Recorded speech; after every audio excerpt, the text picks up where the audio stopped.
G'day folks. Well, I want to do a little video on a couple of things on the performance of this on the weekend. Wow, it's unbelievable the way it's running. It's blown me out of the water. But I've got to make a confession, guys.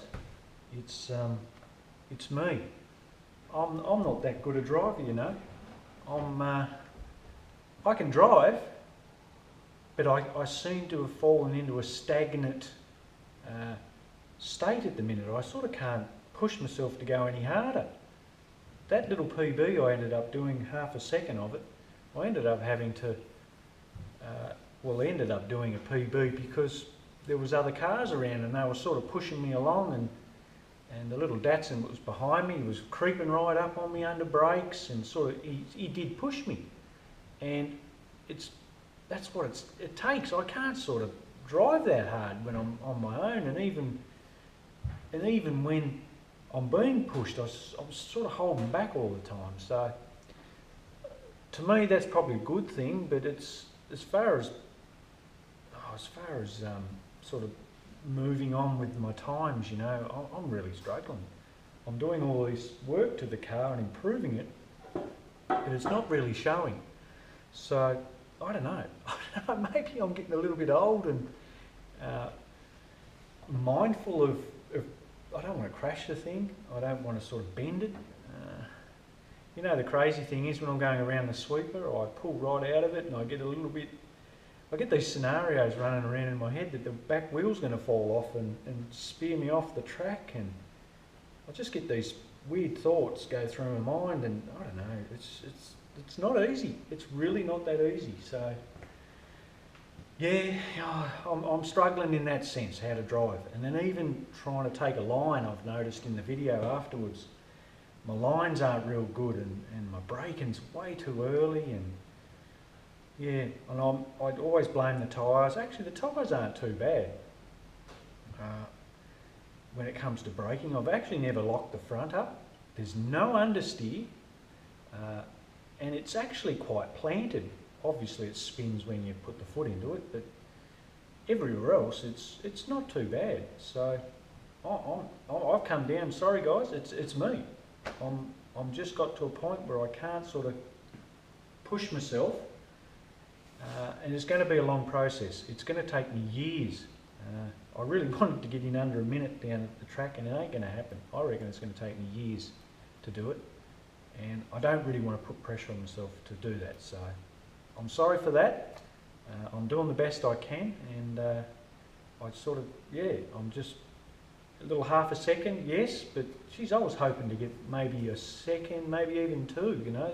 I feel the car's got 3 to 4 seconds, if not a little bit more, in it as is, with maybe a better driver. But as far as I can see, I can't see myself doing it just in a big hurry at the minute. So it's what it is, but I'm having the time of my life with it. To me, that's the most important thing, guys. So forget the time. It's the achievement of actually bringing this home in one piece and not really having anything go wrong. So I can't fault the car at the minute. It's incredible. All right, well, we're going to start on this little engine 355 build, guys. I've unboxed the crank and I've just done a little mock-up on a rod with a new bearing that I've been supplied with, and I checked it and it's 3/1000 clearance. So I'm sort of, we'll backtrack a little bit. When we had this set up, I had 2,500. So now with the new bearings, with the new crank, I've got 3/1000 on this journal. It's not to say each one of these are 3, but it's looking like it's going to be on the loose side as far as conrod bearings go. So my plan of attack is to clean the block up, and I'm actually going to mock up and check the mains bearings before I go any further with it. So I want to get a clearance basically on all the bearings. Then when I'm happy or find out what clearances I've got for every bearing and every journal and mains, I'll proceed from there, because I need to get this ground down to suit, because this is a neoprene, not neoprene, for a rope seal. You can see the little angled sort of slots in it. Well, that's for a rope seal, this crank, and they don't make a neoprene rear part for this. You can only get it in the rope, and to run because I run a neoprene seal, I've got to get it machined down, and I'll show you the difference. This is off the rope seal. It's about 200 thousandths machined down to suit the Neo seal. So yeah, I've got to get this done. It's about $150 he charges to do that. Then I've got to go and get this crank balanced, and we can see what they've done here on this one when it was balanced. They've drilled out the holes fairly well, and geez, they got into it here too. When I was looking, there's some fairly, it's a huge hole in under here and there. So I've got to get this balanced up, and yes, and then we can assemble it. So I was going to go with that idea, guys, with the Torrington front bearing, but I can't find anyone in the state to do it. But there is good news. I have checked the old motor that's in it now. We have a 7th hour end float on the crank, and I checked this way back, well, not back in the 2nd of January. And I've been out since twice, and I checked it yesterday and there's no change. Now when I put it in, there was no change. So we're on 7 thousandths in float on this engine, and we've used it a fair bit. We've had this motor in what, 8 or 9 months? It'd be nearly 12 months now. And we've been down the track probably 5-6 times since then, done a lot of testing on it and driving, and it hasn't caused any issues on the thrust. So that's a good sign.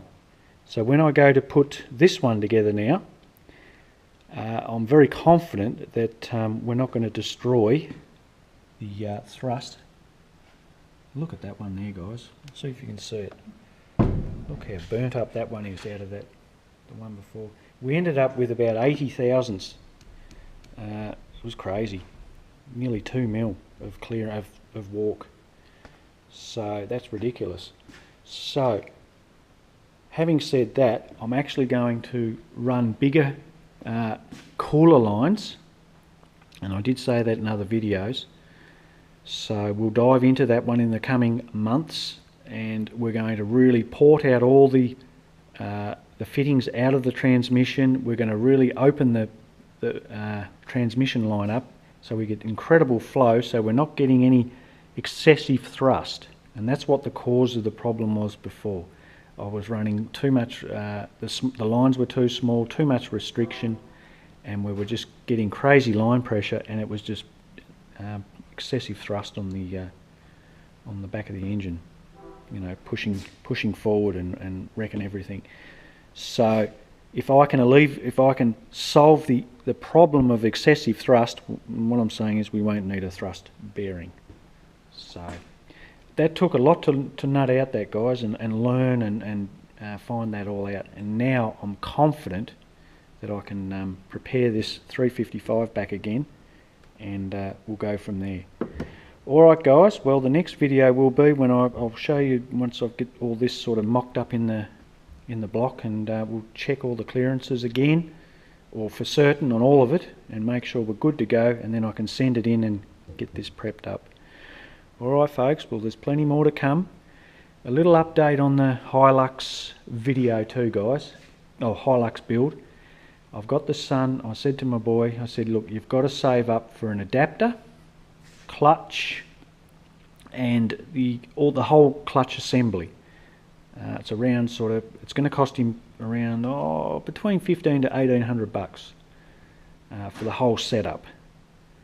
And I said, if you can get that saved up, well then that's my that's my guarantee that I'll start on it, because I don't want to pull this engine out of his Hilux and realise that he's not going to save the money and commit, and he'll have an engine out and it'll be just a mess. So I've said to him, you get the money saved up, we'll get the clutch assembly, and then we can pull the engine out. I'll get the motor out of my ute, and then we'll start on it all. So it's a good little thing for him to save up for and commit on a little bit before we start working on that. So just a little update there to let you know where it's at, but he's still very keen, guys, and so is the mod father.